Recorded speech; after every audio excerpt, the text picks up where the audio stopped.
What's up, everyone? Welcome into DodgerHeads, presented by DodgerBlue.com, your home for the 2020 World Series champion Los Angeles Dodgers. It's just good to say that out loud when the Dodgers are in a slump like they are right now. I'm thankful to be joined by Justin Lorber, the go-to guy for Dodger prospects. You may know him as future Dodgers. Well, we brought him in because we got minor league baseball, we've got the draft, we've got prospects coming up, Keibert Ruiz, maybe a temporary number 5 starter. So we got lots to talk about, Justin. But let's start with minor league baseball. We're recording this on Tuesday, which I believe is day 1 of the minor league season. And it's an interesting deal. Rosters have come out over the last week. And I was thinking, it seems like this is kind of the first real sense we get of where the Dodger organization, how they view various guys in their development. Is that a fair way to kind of enter into the conversation of looking at the single A roster and the double A roster and the triple A roster? Yeah, you don't want to read in too much, but you can definitely read some context clues on how they view guys. And for example, some guys like Michael Busch and Cody Hosey, who jumped high A entirely after their performance on the alternate site last year, you can assume that the team thought they were ready for double A. Yeah. Yeah. Now, is this like Christmas morning to a guy like you? I mean, like double A rosters coming out. It's like, are you just like chomping at the bit to get a look at that? Christmas morning is probably draft. This is more, like one of the other lesser holidays. Okay. Okay. Fair enough. Fair enough. Well, taking a look at those rosters, again, games starting this week. What are some of your biggest takeaways or observations, just as maybe it's a certain guy who got placed on a certain team, or like you said, jumped a level, or maybe is at the same level he was in 2019, whatever it might be, take it wherever you want. Some of your biggest observations or takeaways of the roster releases. Yeah, so I'll start with the first one, and some of those guys who have jumped levels: Michael Busch, Cody Hosey, um, Nick Robertson, Ryan Pepio. Those guys all did not play a single game at high A, went straight to double A. And that kind of reaffirms some of the things that we've been hearing, through the grapevine, out of the alternate site, out of the instructional league last fall about them. And the team clearly thinks they're ready for double A, which is a pretty significant jump. The jump from high A to double A is typically considered the biggest one in the minor leagues. And the team felt they were ready for that. So that's always good to see. Good to see that the positive reports we were hearing might be, pretty true. Yeah. Second one is Morgan Cooper, who is the Dodgers' 2017 second round pick, but with injuries, he has yet to even throw a professional pitch. It'd be almost 4 years since he was drafted, but he was assigned to the now high A Great Lakes Loons roster. He's not on the injured list, which means we could be seeing him make his professional debut pretty soon, which is exciting because he's a little older. I think he's 25 now, but he's someone who could move quickly if he's healthy. He was a starting pitcher in college at Texas, 4 pitches, a guy who was considered a potential quick mover when he was drafted. And if he is healthy, if he's gotten over some of these injury issues, we could see that come into play again. And a third one I'd say is some of the teenagers on the now low A Rancho Cucamonga Quates roster, specifically Alex DeJesus and Jake Vogel, the third-round pick from last year, and Alex DeJesus was signed as part of the Dodgers' 2018 international signing class. So seeing those two guys both be assigned to the low-A roster as teenagers, we're not sure. Maybe Diego Tartaya would have been, but MLB Pipeline listed him as injured right now, so maybe he gets there at some point later this year. But seeing those guys, getting to know that they're going to get full season ball experience as teenagers is cool to see. Yeah. Well, a couple follow-up questions. First of all, help me understand double A versus triple A, because I kind of always grew up assuming triple A was better than double A. You moved from single A to double A to triple A, but I know some teams don't necessarily treat things like that. Some teams use the double A in a specific way and their triple A roster differently as not necessarily a stepping stone. How do the Dodgers approach? Like when you see a guy at double A, do you interpret that as, wow, this guy, for better or for worse, has one more level to go before he'd get called up? Or do the Dodgers view it as they have no issues calling a guy up straight out of double A? I'm trying to remember a time in the last couple of years when they've called someone up from double A. I'm not sure. There might be one. I can't think of one off the top of my head. The main difference between double A and triple A is you have guys getting sent down straight from the majors in triple A. You don't typically have a lot of that in double A. You'll have some guys who played in the majors, maybe some older veterans, but it skews much younger than AAA. Whereas AAA, you have, guys in their 30s who are trying to win a major league spot alongside top prospects. Got it. So when we see guys like Hosey and Bush in Double-A, does that communicate to you, hey, maybe 2021 isn't the ETA for these guys? Like, is that sort of solidify that viewpoint, or is it leave it very open ended? I think it still could be. Walker Bueller in his 2017 season started at single A, starting at high A with Rancho, moved to double A, moved to triple A, and then had an audition for a postseason spot in the bullpen, which he didn't end up getting, in September. And then very next year starts at AAA and then becomes one of the Dodgers' best starters. Yeah. So just because they're started at AA doesn't mean they couldn't potentially play a role, especially for someone like Michael Bush with his advanced approach. We've heard a lot of good things about him over the last year. So if there's a need for potentially a bench bat and a lefty, Michael Bush could be an option.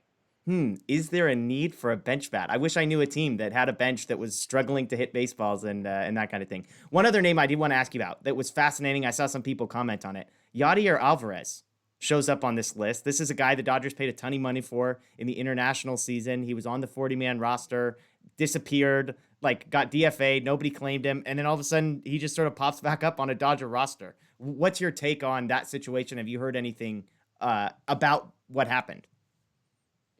So nothing yet. He was placed on the injured list. So even though he's on the roster, he won't be on the active roster, at least not yet.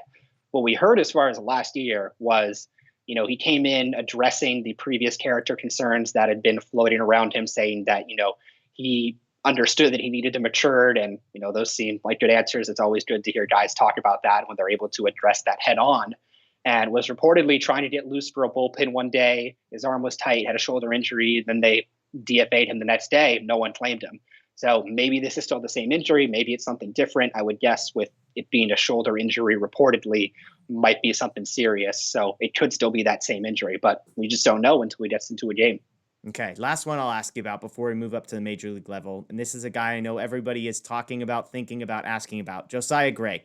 Talk to me about Josiah Gray. Is there anything to learn from where he was placed in the minor league system? No, nothing. He was always going to start at AAA, I think. Okay. Opening day starter at AAA, which is exciting for him.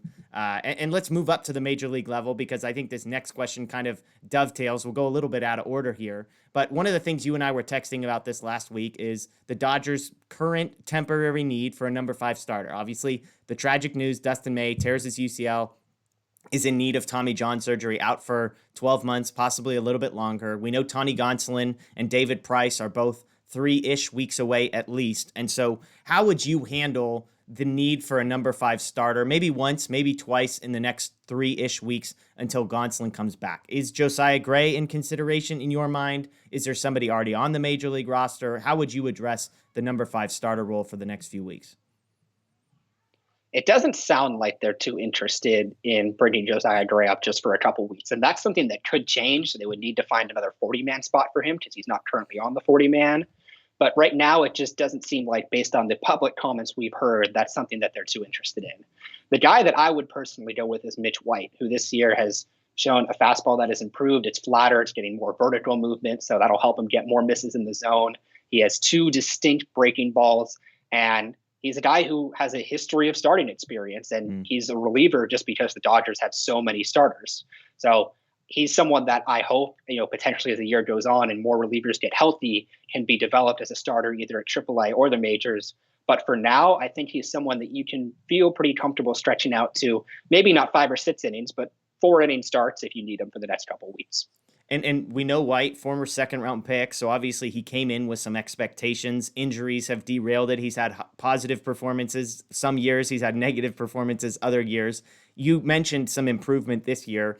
How has his stock maybe changed just in these couple appearances we've seen from him? Do you still see him as a guy who could be a back-end starter? Does he have a ceiling of like a number 3, number 4 starter? Where do you see Mitch White kind of based on this very small sample size we've seen this year?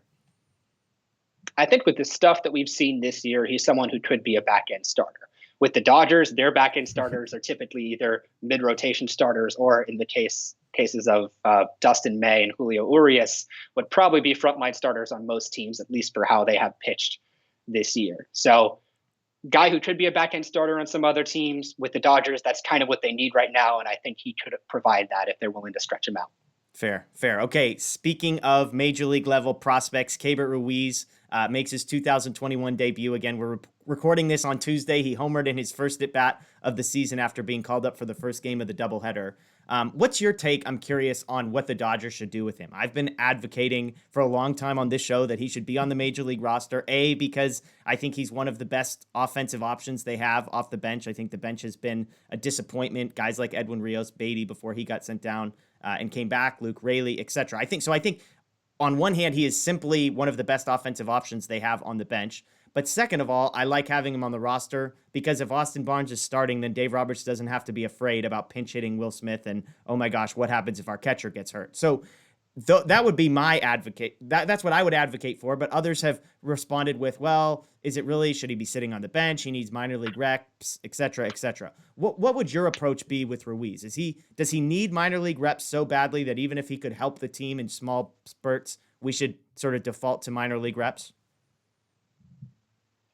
I'm not sure the benefit of him being there and being on the bench and maybe getting into 2, maybe 3 major league games a week outweighs him getting 4 or 5 games a week at the minor league level in terms of those developmental reps. He got hurt very early on, or right after he got promoted to AAA back in 2019. So he doesn't have that many AAA bats. Now, he had some time at the alternate site last year. We know that they've been working with him on hitting the ball harder, getting the ball in the air more. He's someone who throughout his minor league career has had elite contact rates, but hasn't always been able to turn that into power and extra bases. It seems like that has improved, at least from the very small major league sample we have with him.